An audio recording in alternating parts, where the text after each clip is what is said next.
नमस्ते बच्चों, आज आपको पाठ 4 शहीद का पत्र।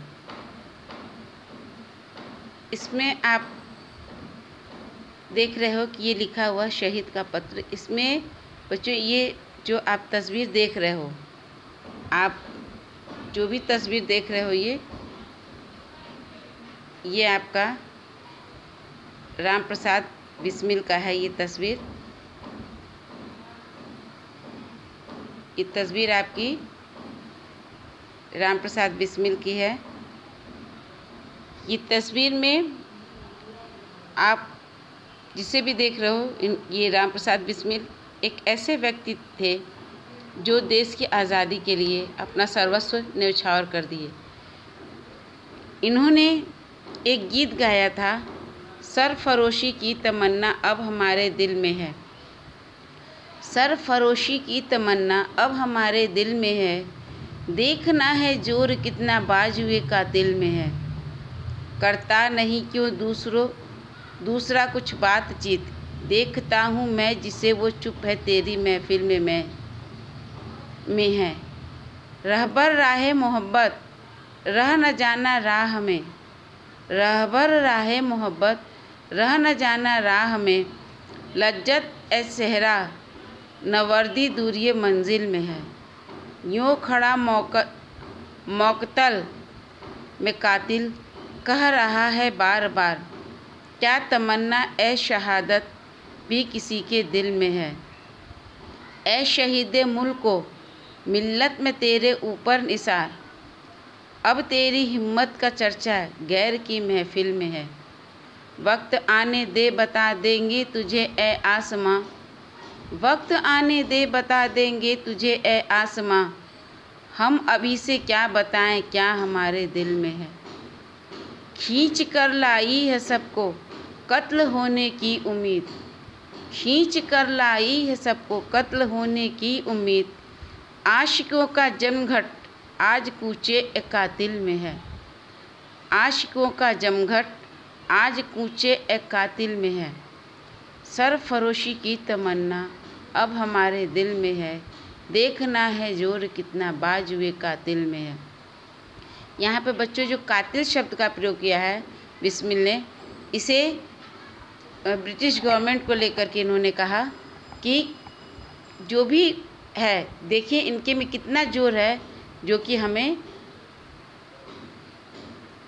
ये हमारे सिर को काट सकते हैं या हमें नुकसान कर सकते हैं। बच्चों इन लोगों ने राम प्रसाद बिस्मिल, इसके बाद सुखदेव, बाल गंगाधर तिलक, ऐसे बहुत सारे जो थे स्वतंत्रता सेनानी, सरदार भगत सिंह, चंद्रशेखर आज़ाद, मतलब बहुत सारे, बंकिम चंद्र, रविन्द्रनाथ टैगोर, गांधी जी, जो भी लोग थे बहुत सारे उस समय के बहुत चर्चित, वे आज़ादी के लिए कुछ लोगों ने हिंसा का रास्ता अपनाया और कुछ लोगों ने अहिंसा का रास्ता अपनाया। इन लोगों से ब्रिटिश गवर्नमेंट को ये खतरा था कि अगर ये जिंदा रहे तो देश को ये हमें अक्षरशः आज़ाद कर लेंगे। क्योंकि ये तोड़ फोड़, मारपीट, उनको नुकसान पहुंचाना, सरकारी खजाना लूटना, इन सारी चीज़ों को वे को अंजाम देते थे। और क्योंकि वे हमारे ही देश का सब कुछ लूट करके वे अपने देश को लेकर के जाते थे, जिसके कारण इनका जो है हृदय मर्माहत होता था कि हमारे यहाँ के लोग भूखे मर रहे हैं और हमें जो है भूखों मरना पड़ रहा है। और इन लोग जो है ब्रिटिश गवर्नमेंट जो है वे सारी चीज़ों को लेकर के बाहर जा रही है, अपने देश को जा रही है। शहीद का पत्र, इस पत्र को इन्होंने अपनी फांसी से 3 दिन पहले का लिखा हुआ है। इसे मैं आप लोगों को पढ़ते जा रही हूँ। कैसे आपको पढ़ना है, सस्वर वाचन कैसे करना है, ये भी आप अच्छी तरह से जानोगे और समझोगे। सन 1925 ईस्वी में राम प्रसाद बिस्मिल, अशफाक उल्लाह खां और कुछ युवा क्रांतिकारियों ने सशस्त्र क्रांति का निश्चय किया। धन और हथियारों की कमी थी। इस कमी को पूरा करने के लिए राम प्रसाद बिस्मिल, अशफाक उल्लाह खां और उनके साथियों ने सरकारी खजाना लूटने की योजना बनाई। 9 अगस्त 1925 ईस्वी की शाम राम प्रसाद बिस्मिल अपने साथियों के साथ सहारनपुर से आने वाली 8 डाउन रेल में बैठे थे। रेल जैसे ही काकोरी पहुंची, काकोरी कांड के बारे में आप जाने होंगे, वहाँ पर इन्होंने सरकारी खजाना लूटा था। रेल जैसे ही काकोरी पहुंची, बिस्मिल और उनके साथियों ने जंजीर खींचकर रेल रोक दी और सरकारी तिजोरी लूट ली।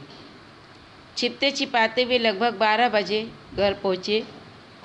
सुबह 4 बजे ही पुलिस ने उन्हें गिरफ्तार कर लिया। इस घटना को इतिहास में काकोरी कांड के नाम से जाना जाता है। मुकदमा चला। राम प्रसाद बिस्मिल ने और उनके साथियों को फांसी की सज़ा सुनाई गई। फांसी के तख्ते पर चढ़ने से 3 दिन पूर्व उन्होंने अपनी माताजी को यह पत्र लिखा। 19 दिसंबर 1927 को उन्हें फांसी दी गई।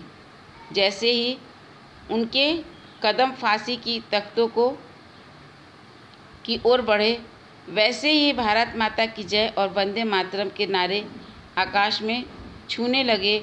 वे हंसते हंसते फांसी पर चढ़ गए।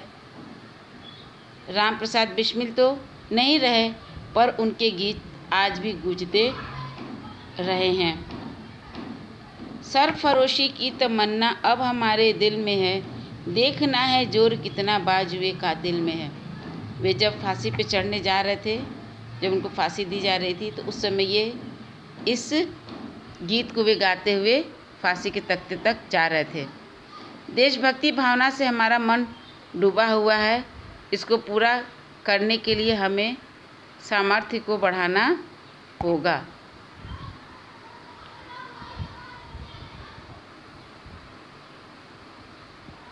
बच्चों, ये पूरा गीत है। इसको थोड़ी देर के लिए मैं आपके स्क्रीन पे रख रही हूँ। इसका आप स्क्रीनशॉट ले लीजिएगा और अपनी कॉपी पर इसको खूब सुंदर, साफ सुंदर राइटिंग में उस पेज को खूब अच्छे से सजाइएगा, खूब अच्छे से डेकोरेट कीजिएगा और इसको जो है उस कॉपी पर लिख लीजिएगा।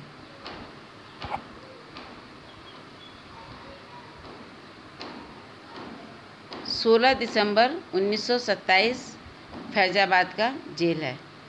यहाँ पर आप देख रहे हो कि 16 दिसंबर लिखा है, क्योंकि 19 दिसंबर को उनको फांसी हो गई थी।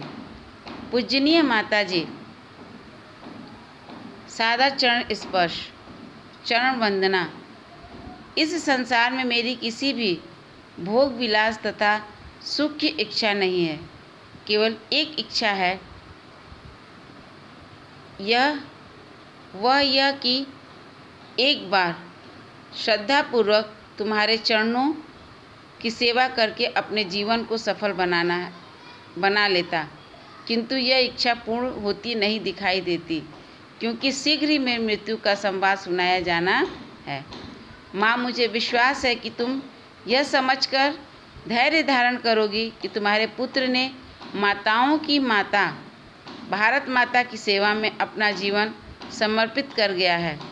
वह स्वाधीन भारत का इतिहास, जब स्वाधीन भारत का इतिहास लिखा जाएगा तो किसी पृष्ठ पर उज्ज्वल अक्षरों में माँ तुम्हारा नाम अवश्य लिखा जाएगा। तुम्हारा नाम अवश्य लिखा जाएगा या अवश्य लिखा होगा। जन्मदात्री, वर दो कि अंतिम समय में भी मेरा हृदय दृढ़ रहे और तुम्हारे चरण कमलों में प्रणाम अर्पित करता हुआ शहीद हो जाऊं। तुम्हारा बेटा राम प्रसाद बिस्मिल। अशफाक उल्लाह खां हिंदुस्तान रिपब्लिक एसोसिएशन के संस्थापकों में से एक थे, जिनका उद्देश्य सशस्त्र संघर्ष कर भारत माता को आज़ाद कराना था। जब उन्हें काकोरी कांड में फांसी की सज़ा सुनाई गई तब उन्होंने कहा था, यह एक विडंबना है कि जो हमें सालों से लूटते आए हैं वे हमें लूट के अपराध में सज़ा सुना रहे हैं। काकोरी कांड में 4 क्रांतिकारियों को फांसी हुई, राम प्रसाद बिस्मिल, अशफाक उल्लाह खां, ठाकुर रोशन सिंह और राजेंद्र लाहिरी। यानी कि ये चारों जो थे उस काकोरी कांड के कर्ता धर्ता थे, जिसमें कि सरकार ने इनको फांसी की सज़ा सुनाई थी। बच्चों, ये आपका आज का इतना ही एक्सप्लेनेशन है। इसके आगे का एक्सप्लेनेशन मैं आपको नेक्स्ट वीडियो में दूंगी, पार्ट 2 में। आप इसे अच्छे से पढ़ेंगे, समझेंगे, और जो मैंने पोएम को, कविता को कहा है लिखने को, उसे आप अच्छे से सजा कर सुंदर साफ अपने कॉपी पर लिख कर के रखेंगे। धन्यवाद।